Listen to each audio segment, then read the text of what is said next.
नमस्ते दोस्तों, डेट आज का 19 मई 2020 और स्वागत है आपका वेब स्वाद एंड स्टडी के वोकेब डिस्कशन में। तो आइए स्टार्ट करते हैं। आज का हमारा पहला वोकेब है complacent means marked by self satisfaction specially when accompanied by unawareness of actual dangers और deficiencies। मतलब कि आत्मसंतुष्ट यानी कि जो सेल्फ सेटिस्फेक्शन तो हो उसके अंदर, लेकिन स्पेशली विशेषता कब हो, जब वो अकम्पनीड किसके साथ में हो, अनअवेयरनेस के साथ में हो। उसको जो अनअवेयर हो किसके बारे में, एक्चुअल जो डेंजर्स हैं, वास्तव में जो खतरनाक जो सिचुएशंस है उसके बारे में। डेफिशिएंसीज का मतलब होता है कमियाँ।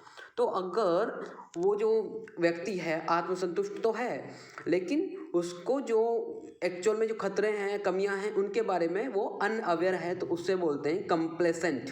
तो कंप्लेसेंट को याद करने के लिए अगर आप याद करना चाहो तो फनी वर्ड्स में तोड़ सकते हैं। कंप्लेसेंट, कम यानी कम, और प्लेस का मतलब स्थान, जगह, कम जगह में रहने वाला यानी आत्मसंतुष्टि आदमी। तो इसके फनी सेंटेंस बनाते हैं, जैसे हमारे देश के ऋषि मुनि कम प्लेस में रहने के बावजूद भी अपने आप से संतुष्ट रहते हैं, यानी कि आत्मसंतुष्ट रहते हैं।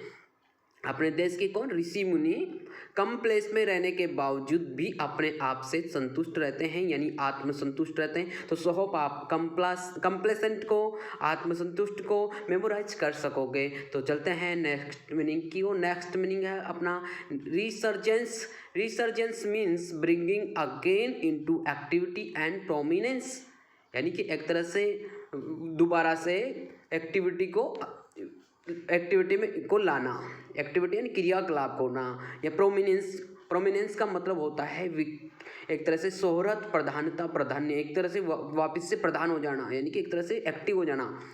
तो इसको हिंदी में बोलते हैं पुनरुत्थान, यानी दोबारा से नवजीवन। पुनरुत्थान का मतलब होता है नया जीवन। रिसर्जेंस का मतलब हो गया पुनरुत्थान। अगर रिसर्जेंस को याद रखना चाहो तो इसको दो फनी वर्ड्स में तोड़ सकते हैं, री और सर्जरी। री यानी दोबारा, सर्जरी। और इसको एक फनी सेंटेंस बनाते हैं, जैसे पुनरुत्थान के लिए यानी कि नए जीवन के लिए डॉक्टर ने फिर से उसकी सर्जरी की। रिसर्जेंस के लिए यानी कि पुनरुत्थान के लिए यानी कि नए जीवन के लिए डॉक्टर ने फिर से उसकी सर्जरी की। री यानी दोबारा, या फिर से रीसर्जरी, दोबारा से सर्जरी की। तो सो होप आप इसको मेमोराइज कर सकोगे। रिसर्जेंस यानी पुनरुत्थान। चलते हैं नेक्स्ट मीनिंग की ओर। नेक्स्ट मीनिंग है manifold. Manifold means a large number of, यानी अधिक संख्या में। मैनी का मतलब होता है MANY, मैनी, और फोल्ड दो फनी वर्ड्स में तोड़ते हैं। मैनी का मतलब होता है बहुत ज़्यादा, और फोल्ड का मतलब फोल्डिंग करना। तो बहुत ज़्यादा फोल्डिंग यानी बहुत अधिक संख्या। तो एक तरह से बहुत मैनी फोल्डिंग में बहुत सारी संख्या होती है। एक फनी सेंटेंस बना के इसको मेमोराइज कर सकते हैं। मैनी से में जो बहुत सारी फोल्डिंग में एक से ज़्यादा संख्या होती है, यानी बहुत अधिक संख्या होती है। तो सो होप आप इसको मेमोराइज कर सकोगे। चलते हैं नेक्स्ट मीनिंग की ओर। नेक्स्ट मीनिंग है toll, means the number of deaths और casualties arising from a natural disaster, conflict, accident etcetera. ये टोल क्या होता है, एक नंबर होता है, संख्या होती है किसकी, डेथ की, यानी मौतों की संख्या होती है। कैजुअलिटीज की संख्या होती है। कैजुअलिटीज का मतलब होता है एक्सीडेंट में जो मौत हो जाती है उसको कैजुअलिटीज कहते हैं। तो अराइजिंग फ्रॉम कहाँ से उठती है, नेचुरल डिजास्टर से। नेचुरल का मतलब होता है प्राकृतिक, डिजास्टर यानी आपदा। कॉन्फ्लिक्ट से और एक्सीडेंट से, एट्सेट्रा से। कॉन्फ्लिक्ट का मतलब होता है एक तरह से दो चीज़ों के बीच में भिड़ंत हो जाना, गतिरोध उत्पन्न हो जाना। तो ये जो टोल का मतलब हो गया मौतों की संख्या। तो आजकल आप देख रहे होंगे कोरोना की वजह से जो मौत हो रही है, तो द हिंदू में से टोल के नाम से बता रहे कि the toll get this number that number. तो टोल को डेथ की संख्या, और एक टोल का मतलब टोल प्लाजा भी होता है जो टोल टैक्स कलेक्ट करता है। एक तरह से टोल फी रहता हो, टैक्स तो नहीं रहता, लेकिन बोलने में टैक्स ही बोलते हैं। तो एक तरह से इसको मेमोराइज करने के लिए टोल जो प्लाजा है टोल टैक्स से कोरिलेट कर सकते हैं। जैसे कि आजकल टोल प्लाजाओं की संख्या बढ़ती ही जा रही है। तो टोल प्लाजाओं की संख्या बढ़ती ही जा रही है। तो टोल यानी संख्या, किसकी, मौत की संख्या। तो सो होप आप इसको आराम से मेमोराइज कर सकोगे। चलते हैं नेक्स्ट मीनिंग क्यों। नेक्स्ट मीनिंग है अपना usher. Usher means to show someone where they should go. और to make someone go where you want them to go, यानी गंतव्य स्थान दिखा देना, यानी टू शो समवन किसी को दिखाना, क्या वेयर दे शुड गो कहाँ उन्हें जाना चाहिए, और to make someone go where you want them to go, और किसी को वहाँ भेजना जहाँ आप भेजना चाहते हो, तो गंतव्य स्थान दिखा देना, एक तरह से गुरु का काम कर देना। गुरु क्या करता है, जो टीचर क्या करता है, स्टूडेंट्स को उनका जो गंतव्य स्थान होता है बता देता है कि आपको यह करना है।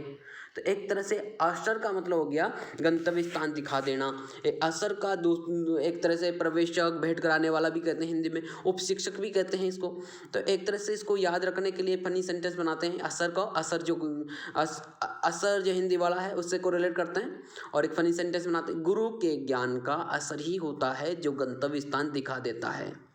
गुरु के ज्ञान का असर ही होता है जो गंतव्य स्थान दिखा देता है। तो सो होप आप इसको आराम से मेमोराइज कर सके होंगे। चलते हैं नेक्स्ट मीनिंग की ओर। नेक्स्ट मीनिंग है honours means something that is once duty और रेस्पॉन्सिबिलिटी, यानी कि दायित्व यानी कि कर्तव्य। ऑनर्स का मतलब हो गया समथिंग, जो कुछ वस्तु है, दैट इज जो कि वंस ड्यूटी है, किसी की जो ड्यूटी है या रेस्पॉन्सिबिलिटी है उसका दायित्व है। ड्यूटी और रेस्पॉन्सिबिलिटी एक ही चीज़ है, यानी कि कर्तव्य यानी कि दायित्व। एक तरह से ऑनर्स का मतलब हो गया दायित्व। तो ऑनर्स को अगर आप याद रखना चाहो तो दो फनी वर्ड्स में तोड़ते हैं, ऑन और अस। ऑन का मतलब शुरू होना, अस का मतलब हमें। दो दायित्व या ड्यूटी या कर्तव्य ही हैं जो ऑन करता है हमें कौन ऑन करता है, जो कर्तव्य होता है। कोई भी काम करना होता है तो हमारा कर्तव्य हमें प्रेरित करता है। ऑन करता है किसे करता है, अस को, हमें। तो ऑनस का मतलब हो गया दायित्व।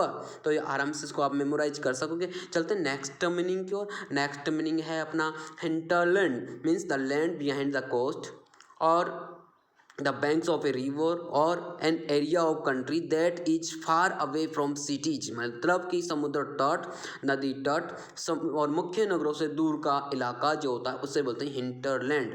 तो हिंटरलैंड को अगर land behind the coast, coast का मतलब होता है जो किनारा, समुद्र का जो किनारा होता है। बैंक का मतलब होता है नदी का किनारा और एरिया का मतलब क्षेत्र होता है, ये कंट्री देश होता है। फार का मतलब दूर, अवे, फार अवे बहुत ज़्यादा दूर, सिटी का मतलब शहर। तो हिंटरलैंड को अगर मेमोराइज करना चाहो तो दो फनी वर्ड्स में तोड़ देने, हंटिंग लैंड। हिंटरलैंड को एक तरह से फनी वर्ड्स से कोरिलेट करो, हंटिंग लैंड। हंटिंग लैंड कौन होती है, जहाँ पे शिकारी लोग शिकार किया करते हैं। तो हंटिंग के लिए जो लैंड काम में आती है उससे बोलते हैं हंटिंग लैंड। तो हंटिंग लैंड के तो हंटिंग के लिए जो लैंड होती है वो समुद्र तट, नदी तट या मुख्य नगरों से दूर का इलाका ही होती है। एक तरह से फनी सेंटेंस बनाया। हंटिंग के लिए जो लैंड होती है वो समुद्र तट होती है, या तो यहाँ नदी तट होती है या मुख्य नगरों से दूर का इलाका होती है। तो एक तरह से आप हिंटरलैंड को समुद्र तट, नदी तट और मुख्य नगरों से दूर का इलाका से कोरिलेट करके आराम से मेमोराइज कर सकते हैं। तो चलते हैं नेक्स्ट मीनिंग की ओर। नेक्स्ट मीनिंग है अपना ऑस्टेंसिबली। ऑस्टेंसिबली का मतलब हो गया एज अपीयर्स और is stated to be true though not necessarily so apparently, यानी कि जाहिर तौर पर। ऑस्टेंसिबली का मतलब हो गया कि एज अपीयर, ऐसा लगता है कि, और कहा जाता है इज स्टेटेड कि वह सत्य है, दो यद्यपि, नॉट नेसेसरी यानी कि आवश्यक नहीं है कि वो सत्य हो, सो जैसा कहा गई है वैसे जो सत्य हो ऐसा जरूरी नहीं है। अपेरेंटली, अपेरेंटली का मतलब होता है पारदर्शिता से। तो जाहिर तौर पर, ऑस्टेंसिबली का मतलब हो गया जाहिर तौर पर, यानी पारदर्शिता के साथ। तो इसको अगर मेमोराइज करना चाहो तो ऑस्टेंसिबली से एक फनी वर्ड्स में तोड़ते हैं इसको, औसत, औसत, औसतन, औसत शब्द, औसत शब्द, औसतन शब्द, औसतन शब्द। तो इसको याद रखने के लिए फनी सेंटेंस बनाते हैं। औसतन सब जाहिर तौर पर सही ही होते हैं। औसतन सब जाहिर तौर पर सही ही होते हैं, सत्य ही होते हैं। औसतन सब, ऑस्टेंसिबली, औसतन सब भी जाहिर तौर पर सत्य ही होते हैं, सही ही होते हैं। और एक मीनिंग है इसी से मिलता जुलता जो कंफ्यूज करेगा आपको, ostentation. Ostentation, OSTENTATION, ostentation. Ostentation का मतलब होता है तड़क भड़क। तो उसको याद रखने के लिए OSTEN को औसतन और TATION को टशन से कोरिलेट करते हैं। फनी वर्ड्स में तोड़ते हैं। ओस्टेंटेशन, ओस्टेंटेशन। तो इसको एक तरह से मेमोराइज करने के लिए एक फनी सेंटेंस बनाते हैं। आजकल औसतन लड़के और लड़कियां तड़क भड़क वाली टसन में ही रहते हैं। ऑस्टेंटेशन का मतलब हो गया तड़क भड़क, और इसको एक फनी सेंटेंस बनाया, आजकल औसतन लड़के और लड़कियां तड़क भड़क वाली टसन में ही रहते हैं। एक तरह से टसन का मतलब फैशन में ही रहते हैं। तो ऑस्टेंसिबली का मतलब हो गया जाहिर तौर पर, और ऑस्टेंटेशन यहाँ पे सिबली आ गया, वहाँ टेशन आ गया। TEN तक तो दोनों मीनिंग सेम है, और यहाँ सिबली का मतलब हो गया जाहिर तौर पर, और वहाँ पे टेशन का मतलब हो गया तड़क भड़क। तो सब आप दोनों में डिफ्रेंशिएट कर सकोगे और इसको आराम से मेमोराइज कर सकोगे। तो चलते हैं नेक्स्ट मीनिंग की ओर। नेक्स्ट मीनिंग है jettisoning. Jettisoning mean to get rid of something और someone that is not wanted और नीडेड। मतलब गेट रिड ऑफ का मतलब होता है एक तरह से मुक्ति पाना, किससे, समथिंग किसी वस्तु से, या समवन किसी व्यक्ति से, दैट इज नॉट वांटेड जो कि वांछित नहीं है, वांटेड नहीं है, नीडेड जो कि आवश्यक नहीं है।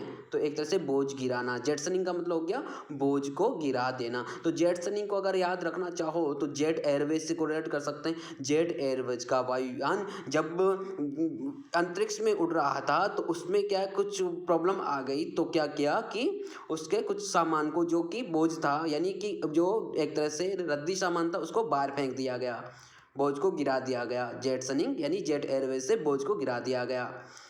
तो सो होप आप इसको आराम से मेमोराइज कर सकोगे। चलते हैं नेक्स्ट मीनिंग की ओर। नेक्स्ट मीनिंग है अपना अनेक्रॉनिस्टिक का मतलब हो गया something that is no longer suitable for और relevant to modern times, existing out of its time in history. यानी कि कोई चीज़ है जो कि नो लॉन्गर सुटेबल, अब नो लॉन्गर मतलब अब नहीं है, ये ज़्यादा समय नहीं है, सूटेबल नहीं है, किसके लिए, सूटेबल फॉर किसी जो कि योग्य नहीं है, यानी प्रासंगिक नहीं है, रिलेवेंट नहीं है, रिलेवेंट का मतलब हो गया प्रासंगिक, टू मॉडर्न टाइम आज के समय के अनुसार वो प्रासंगिक नहीं है, आज के जो समय के अनुसार आधुनिक समय में वो एक तरह से इम्पोर्टेंट नहीं है, वो प्रासंगिक नहीं है और सूटेबल नहीं है। Existing out of its time in history, मतलब एग्जिस्ट कर रही है लेकिन इसका टाइम गया हिस्ट्री में, इतिहास में उसका समय चला गया, अब उसका समय नहीं है, तो उसको बोलते हैं कालदोषपूर्ण या काल भ्रमित एक तरह से। तो अनेक्रॉनिस्टिक का मतलब हो गया कालदोषपूर्ण या काल भ्रमित, मतलब एक तरह से अब उसका समय नहीं है लेकिन वो है एक तरह से आज के समय के अनुसार उसमें दोष आ गया है, काल दोषपूर्ण। आज का जो काल का मतलब होता है समय, दोषपूर्ण समय के अनुसार वो दोषपूर्ण है। काल दोषपूर्ण का मतलब हो गया समय के अनुसार दोषपूर्ण होना, यानी कि एक तरह अप्रासंगिक होना। तो अनेक्रॉनिस्टिक का मतलब आपको मेमोराइज हुआ होगा, और इसको एक तरह से याद रखने के लिए फनी वर्ड्स में तोड़ सकते हैं। अन्ना का रोना और स्टिक। अनेक्रॉनिस्टिक मतलब अन्ना का रोना और स्टिक। अन्ना कौन, अन्ना हजारे जी। अन्ना का रोना और स्टिक उठाना, और इससे फनी सेंटेंस बनाते हैं। अन्ना का रोना व स्टिक उठाना आज के समय में सूटेबल नहीं है, प्रासंगिक नहीं है, यानी कि काल दोषपूर्ण है। क्यों? क्योंकि आज की जो जनरेशन है एडवांस हो गई, आजकल जो काम हो रहा है वो सोशल मीडिया के थ्रू हो रहा है। तो अन्ना का जैसे रामलीला मैदान पे आके रोना और स्टिक उठाना एक तरह से काल दोषपूर्ण है, अप्रासंगिक है, यानी प्रासंगिक नहीं है, सही नहीं है। आजकल जो भी हो रहा है वो ट्विटर के माध्यम से हो रहा है। तो हमारे यहाँ पे जो है मंतव्य है, अन्ना जी को बुरा भला करने का नहीं है, हमने एक तरह से मीनिंग को याद किया है। तो सो होप आप इसको आराम से अनाक्रोनिस्टिक को, काल दोषपूर्ण को मेमोराइज कर सकोगे। चलते हैं नेक्स्ट मीनिंग की ओर।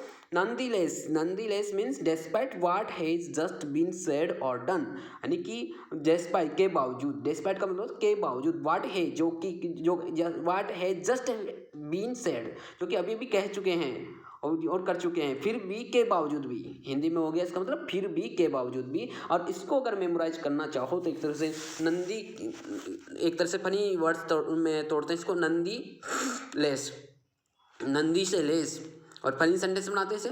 नंदी से लेस होने के बावजूद भी शिवजी ज़्यादातर पैदल ही चलते हैं। नंदी से लेस होने के बावजूद भी, के बावजूद भी, ध्यान देना है, नंदी लेस का मतलब होता है के बावजूद भी। नंदी से लेस होने के बावजूद भी शिव जी ज़्यादातर पैदल ही चला करते हैं। तो सो आप इसको नंदीलेस को के बावजूद भी फिर भी मेमोराइज कर सकोगे। तो चलते हैं नेक्स्ट मीनिंग की ओर। नेक्स्ट मीनिंग है tamping down means to reduce the amount, level, size और इम्पोर्टेंस और समथिंग, यानी कि एक तरह से रिड्यूस यानी कम करना। किसमें कमी करना? किसमें? अमाउंट में, मात्रा में, लेवल स्तर में, साइज उसके आकार में, इम्पोर्टेंस ऑफ समथिंग किसी की जो महत्वता है यानी उसकी इम्पोर्टेंस है उसमें कमी हो जाना, यानी एक तरह से टेम्पिंग डाउन होना। तो टेम्पिंग डाउन का हिंदी मीनिंग है नीचे गिर रहा है, एक तरह से कंटिन्यूअस टेंस हो गया टेम्पिंग डाउन, नीचे गिरना, तो यानी कमी होना। तो टेम्पिंग डाउन को अगर मेमोराइज करना चाहो तो टेम्पर से कोरिलेट कर सकते हैं, टेम्परेचर से, TEMP, टेम्प यानी टेम्परेचर। टेम्पर क्या होता है? एक तरह से डाउन होता है, तो एक तरह से उसके लेवल में, उसकी जो एक तरह से उसके अमाउंट में, जो पारे के अमाउंट में एक तरह से कमी हो जाती है। तो जो टेम्परेचर डाउन होता है तो पारे के स्तर में, लेवल में कमी हो जाती है। तो इससे एक तरह से टेम्पिंग डाउन को नीचे होना, नीचे गिर रहा है या कमी होना एक तरह से मेमोराइज कर सकोगे। तो चलते हैं नेक्स्ट मीनिंग की। नेक्स्ट मीनिंग है fraught means full of unpleasant things such as problems और डेंजरस, यानी अरुचिकर बातों से परिपूर्ण। फ्रॉड का मतलब हो गया फुल ऑफ अनप्लीजेंट। अप्लीजेंट का मतलब है अनप्लीजेंट, असुहानी, जो कि सुहानी नहीं है। प्लीजेंट का मतलब होता है सुहाना, सुहानी, जो कि मन को सुहाए, मन को रुचिकर लगे। तो जो फुल ऑफ अनप्लीजेंट थिंग से हो, सच एज प्रॉब्लम, डेंजर, जैसे समस्याएं हो, खतरे हो, तो अरुचिकर बातों से जो परिपूर्ण हो उसे बोलते हैं फ्रॉड। अगर फ्रॉड को याद रखना चाहो तो एक तरह से ड्रॉट से कोरिलेट कर सकते हैं। Fraught, drought, drought, drought, drought क्या होता है? सूखा होता है। सूखा क्या होता है? एक तरह से प्रॉब्लम होती है, अनप्लीजेंट होती है। तो फ्रॉड, जो फ्रॉड की, ड्रॉट की वजह से जो फ्रॉड पैदा हो जाती है। फ्रॉड और ड्रॉट दोनों ही अरुचिकर बातों से परिपूर्ण होते हैं। फ्रॉड और ड्रॉट दोनों ही अरुचिकर बातों से परिपूर्ण होते हैं। तो सब आप इसको मेमोराइज कर सकोगे। तो हमारी आज की डिस्कशन में बस इतना ही। अगर आपको यह वीडियो अच्छा लगे तो हमारे चैनल को आप सब्सक्राइब करें और इस वीडियो को लाइक करें, शेयर करें। Thank you very much for discussion.